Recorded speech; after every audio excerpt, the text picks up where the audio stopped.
언제나 어디서나 무엇을 하든지 하나님은 우리를 부르시고 우리를 도울 수 있는 전능하신 하나님이시라는 것을 우리가 믿습니다. 그 하나님께서 우리 인간을 향하여서 지금 오라고 합니다. 그리고 불러주시고 계십니다. 그리고 우리 죄와 무거운 짐과 목마른 모든 자들아 다 내게로 오라 그리고 부르십니다. 그리고 우리에게 사명을 주시면서 말씀하시며 내가 너와 함께 변론하자. 우리는 이런 하나님의 음성에 귀를 기울이는 자가 되어야 되고 그 음성을 듣는 자가 되어야 된다 그랬어요. 하나님은 죄인을 부르십니다. 오늘 하나님이 우리를 부르시면서 변론을 하자. 그래, 너희가 죄인이 아니냐? 하나님이 묻습니다. 원죄와 자범죄가 너에게 있지 않느냐? 주님이 말씀하고 계십니다. 율법으로 지은 죄의 값은 사망을 알지 못하느냐? 그랬습니다. 그러나 내게로 돌아오라. 내가 돌아오면은 너희의 죄가 주홍 같을지라도 눈과 같이 내가 휘어질게 할 것이다. 너희의 죄가 지홍같이 붉을지라도 내가 양털같이 되게 하리라. 하나님께서는 말씀하십니다. 내 죄가 내 허물이 빽빽한 구름같이 있을지라도 빽빽할지라 내 죄를 안개같이 없어지게 할 것이다. 너는 내게로 돌아오라.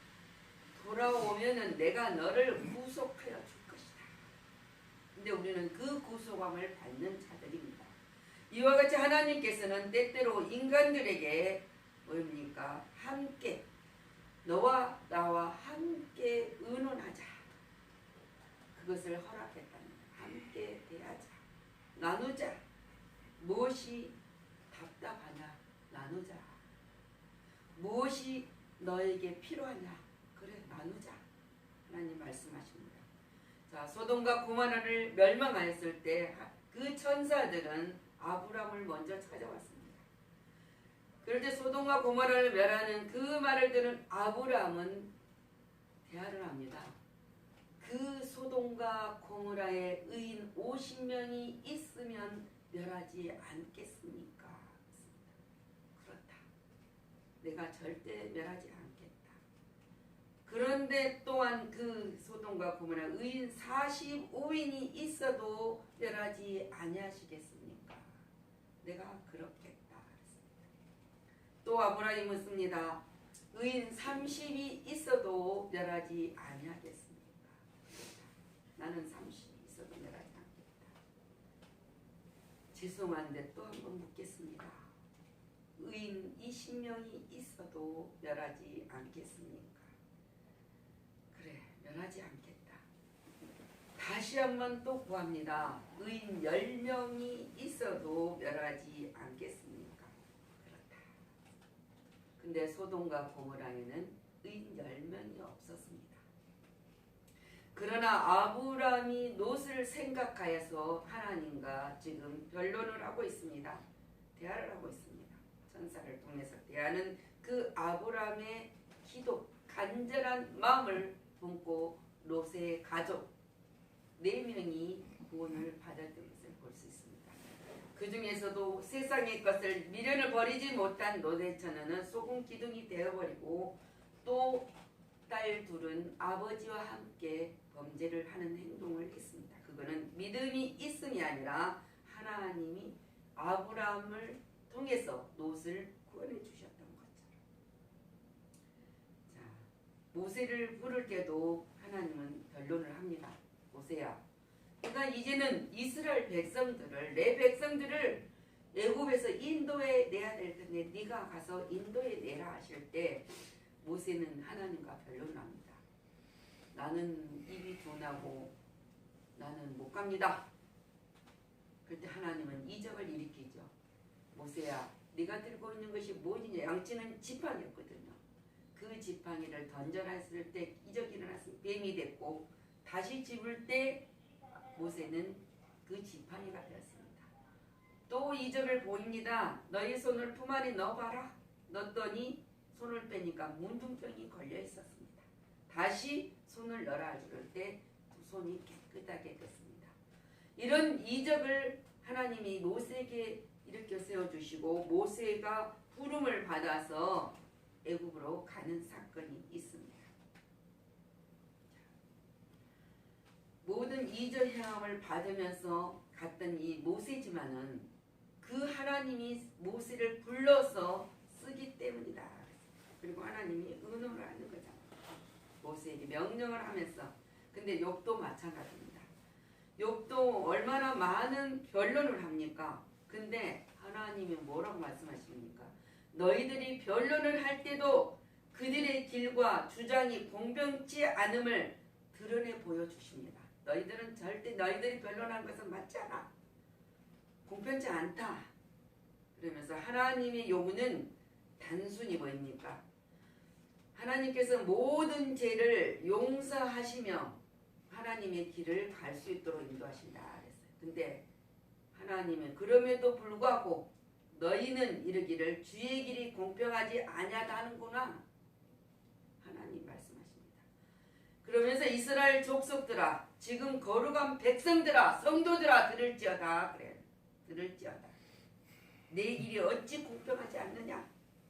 너희 길들이 불공평하지 아니하냐? 내 길은 공평하다.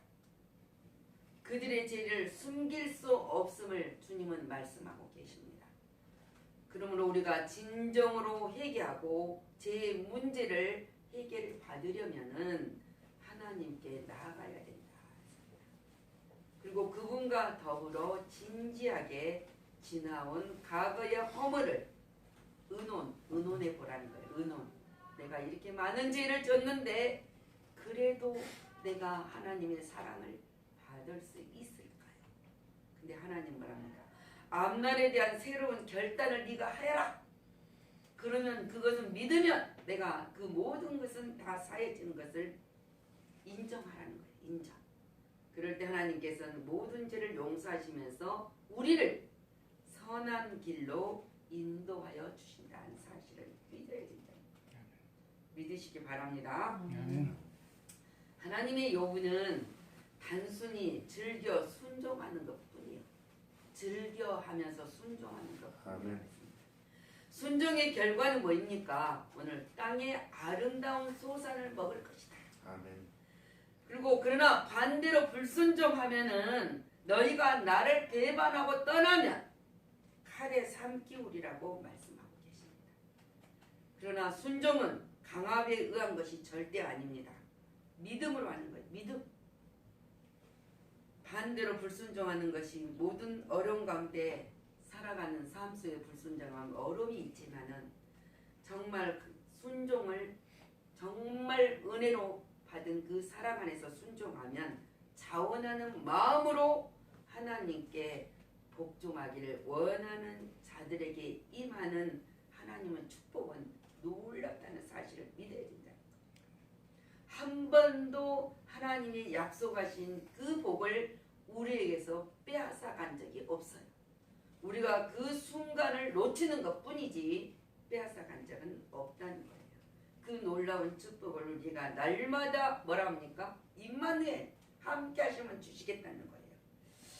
그래서 뭐라 합니까? 신명기에서 모세가 신명기 30장 15절에 너희들은 보라 내가 이날 생명과 복과 또 사망과 화를 너희들 앞에 두었다.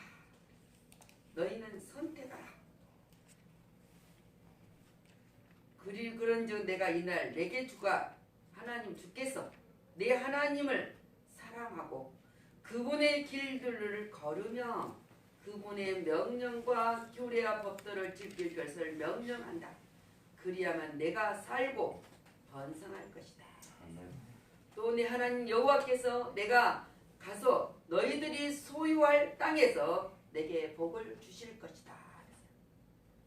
우리는 그 복을 소유를 받는 자, 그 복이 천국 백성이에요. 성도라는 복을 받는데 우리가 그 복을 받는 우리들이 그 소유를 얻지 못한다면 주시는 분이 얼마나 안타깝겠느냐 말입니다.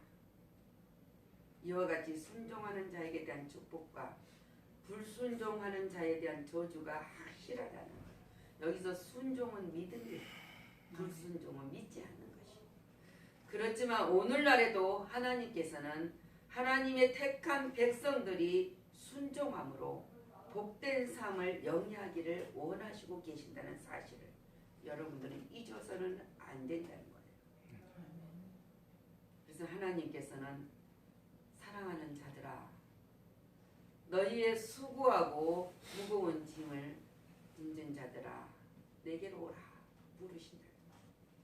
수고하고 무거운 짐진 자들은 다 내게로 오라고 항상 하나님은 초청하고 계신다는 사실입니다. 근데 우리는 무거운 짐을 짓고 내가 끙끙대려고 하면 힘들지만은 하나님이 초청을 했으니까 가기만 하면 돼요. 다 짐을 지고 오면 내가 수고하고 무거운 짐 진 것이 있어서 항상 너희들이 고통스럽지 어려움이 따르지 근데 그걸 내게로 가져와라. 그러면 내가 쉼을 얻게 하리라. 때로는 우리가 죄로 인해서 불안해지기도 합니다. 또 심판의 진노에 짓눌려서 우리가 불안해지기도 합니다. 이러한 모든 죄, 이 짐을 때로는 질병, 고통스럽지 않습니까? 질병의 짐도 너희 인간의 힘으로는 불가능한 모든 짐을 가지고 내게로 오라. 내게로 오라. 하나님이 지금도 영원토록 소망 있는 천국에 우리가 갈 때까지 항상 부르시고 계신 사실을 믿으셔야 됩니다. 그렇기 때문에 우리는 마음에 항상 근심하지 말고 그 하나님의 부르심에 있어서 그 초청의 그 소리를 듣는 귀가 열려 있어야 된다. 그리고 순종 아멘 하고 예 하고 가야 돼. 하나님께서 갔을 때 강력한 누구도 줄 수 없는 힘을 우리에게 주어서 하늘의 은사, 소망을 갖게 하신다 그랬어요. 자, 우리 내적인 안에 인간의 마음 속에 몸과 마음과 영혼 모든 짐과 고통을 하나님께서 직접 치료해 주시겠다는 거예요. 아멘. 그리고 어려 만져 주시고 그 모든가 예수 그리스도 안에서 사는 자에게 하나님이 주신다. 아멘. 그에게 어떤 것을 주냐? 항상 샬롬, 평화를 주신다. 아멘. 그리고 기쁨을 넘치게 하여 주신다는 것을 아멘. 여러분들이 믿음으로 아니라 살아야 된다. 살아. 내가 힘들 때도 하나님이 주시는 그 기쁨 내가 받고 싶고 그 사랑, 평화 누리고 싶습니다. 그 짐을 가지고 하나님 앞에 만 하나님 그래? 네가 내 안에서 누리고 싶니? 그래 누려라. 그리고 평강을 주신다는 거예요. 그리고 기쁨을 주신다. 그랬습니다. 근데 분명히 이거를 믿지만은 우리는 언제나 우리의 죄가 용서받았다는 확신이 있어야 된다는 거예요. 말로만 하는 것이 아니라 나는 내 모든 무거운 짐 속에서 그 짐을 맡아주신 하나님이 나의 전능하신 우리 아버지다. 그분을 아버지 우리 그렇기 때문에 그분이 우리 죄를 다 사해 줬다는 확신이 있는 그 믿음 안에서만 누릴 수 있다는 거예요. 그래서 주님이 뭐라 하십니까? 내게로 와서 쉬게 하리라. 쉬게 하리라. 하나님은 네가 나를 믿으면 너희의 모든 염려를 다 주께 내게 맡기면 그리고 모든 것을 너희가 원하고 바라는 것을 인정하고 기도와 간구를 구하면 하나님이 너희에게 모든 것 짐을 쉼을 줄 것이다. 그리고 하나님이 누리라고 채워줄 것이다 했습니다. 그때는 뭐라 합니까? 하나님이 너희들을 내가 지치지도 않고 피곤하게도 하지 않고 억압을 받지도 않게 새로운 힘, 약속한 것을 기억하라. 힘을 준다는 그 약속을 기억하라. 세상의 모든 고통과 괴로움 속에서도 그 무엇과 바꿀 수 없는 크고도 영원한 영광스러운 안식의 기쁨을 소유하게 될 것이다. 여러분들은 그 기쁨과 모든 것을 소유하게 될 것이라는 하나님의 약속을 받고 그리스도 안에 들어가야 된다는 것이에요. 우리가 세상에 살아가면서 때로는 심한 스트레스에서 피곤하고 환경 속에서 누군가 제압함이 들어옴으로 인해서 내가 생활의 기쁨을 잃어버릴 때가 많습니다. 그러나 주님께 기도하고 지쳐 있을 때도 기도하지 않을 때도 하나님은 함께 하셔요. 그러나 내가 기도를 해야 무언가 받을 수 있고 대화를 해야 대화가 나눠줄 수 있다는 사실입니다. 그렇기 때문에 우리는 기도해야 된다. 너무 주님을 우리는 등한시할 때가 많습니다. 잊어버리고 살아갈 때가 많아요. 어려울 때도 그냥 고통 속에 일어나지 못하고 기쁨을 누리면서도 내가 뭔가 가져서 기쁨을 누리고 있다는 것을 가질 때가 많습니다. 그러나 이 모든 것이 등한시 되었을 때는 적신호라는 것을 잊어버려서는 안 돼요. 적신호가 오고 있구나. 우리에게 따로 시간을 내어서 주님과 교제하는 조용한 시간이 필요하구나를 느껴야 됩니다. 그래서 우리가 항상 하나님을 사랑하는 것은 감사라고 했잖아요. 감사. 무엇이든지 감사했을 때입니다. 근데 하나님은 부르시면서 목마른 자들아 내게로 오라. 목마른 자들아. 자를 불러주십니다. 주님은 수가성 여인을 우리가 요한복음 보면 만났을 때 주님이 이 물을 길러 오지 않아도 물을 주겠다는 그 물을 내게도 달라겠습니다.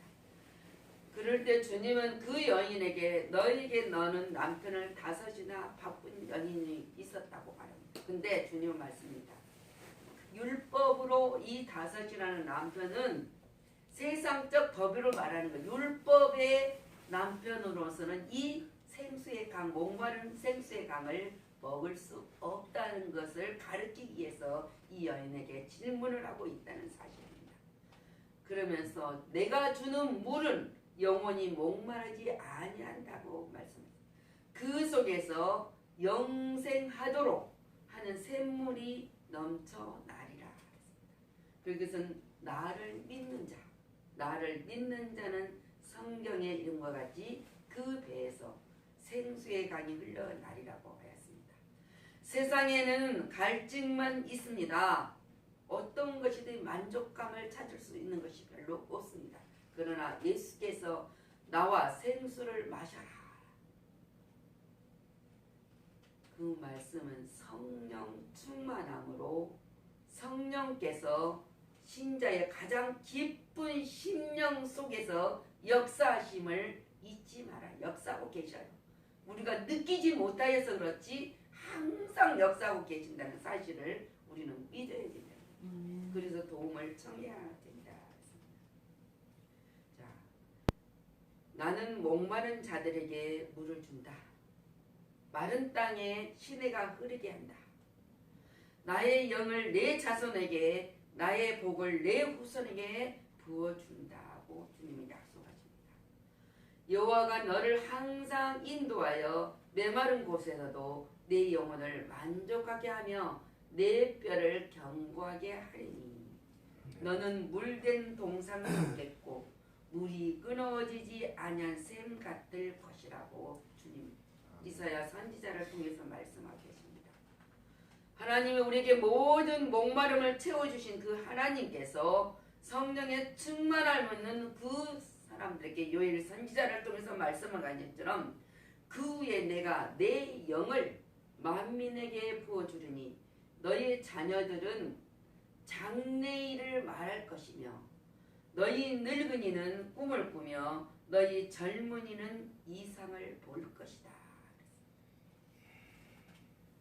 그때 내가 또 내 영을 남종과 여종들에게 부어줄 것이고 내가 이적을 하늘과 땅에 베풀리니 곧 피와 불과 연기의 기둥이라 그랬습니다. 여호와의 크고 두려운 날이 이르기 전에 해가 어두워지고 달이 빛빛같이 변하려니와 누구든지입니다. 여호와의 이름을 부르는 자는 구원을 얻으리라. 아멘. 나 여호와의 말대로 시온산과 예루살렘을 피할 자가 있을 것이냐? 남는 자 중에 나 여호와의 부름을 받는 자가 있을 것이니라. 아멘. 그리고 주님은 사명자를 부르십니다. 이사야 선지자를 불렀습니다. 이사야서 6장 8절에 이사야는 국가의 문제를 놓고 하나님 앞에 기도합니다. 그때 이사야는 주의 영광을 보았습니다. 그때 여호와께서 이사야를 깨어주고 부서졌습니다. 그래서 주님이 말씀하십니다.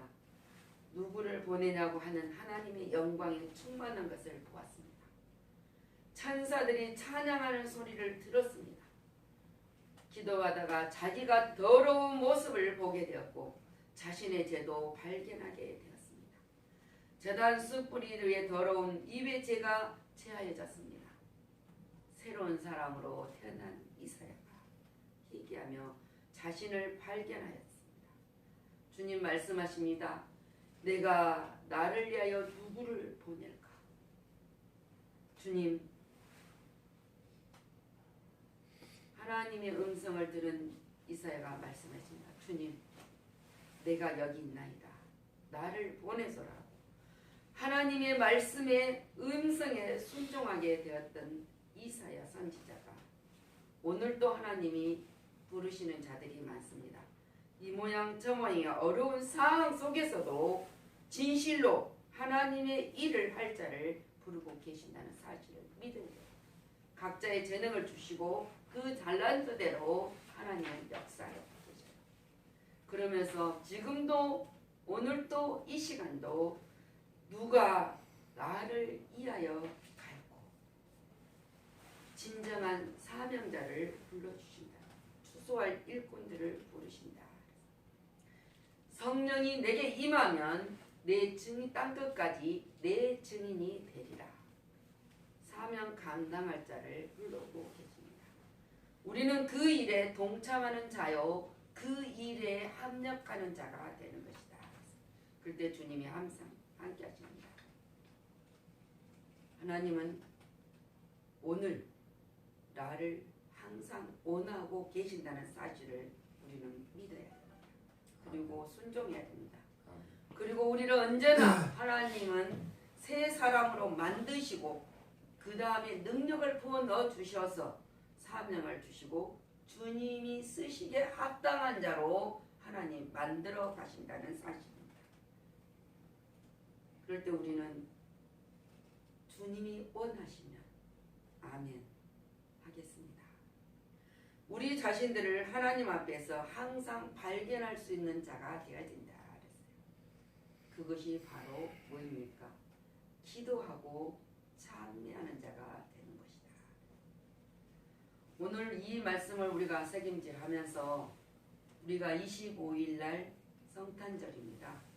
주님이 우리를 위해서 오셨는데 누구께서 왔느냐? 오늘 말씀처럼 이사야 선지자가 예언한 것처럼 우리 모든 죄가 주홍같이 붉을지라도 양털같이 희게 하시고 우리가 어떠한 빽빽한 구름같이 우리 죄가 많을지라도 안개처럼 사라짐같이 죄를 용서하신 그 하나님이 우리를 부르시고 신령과 진정으로 예배한 자에게 영생 생수의 강이 넘쳐나는 그 물을 마시게 하신다는 사실을 우리가 믿고 하나님 앞에 순종하는 자가 되었으니 이제는 내가 여기 있나이다 신앙 고백을 하시길 바랍니다. 그러므로 하나님이 주시는 놀라운 은혜와 은총의 축복의 자녀가 되시기를 예수 그리스도 이름으로 축복합니다. 아멘. 기도하겠습니다.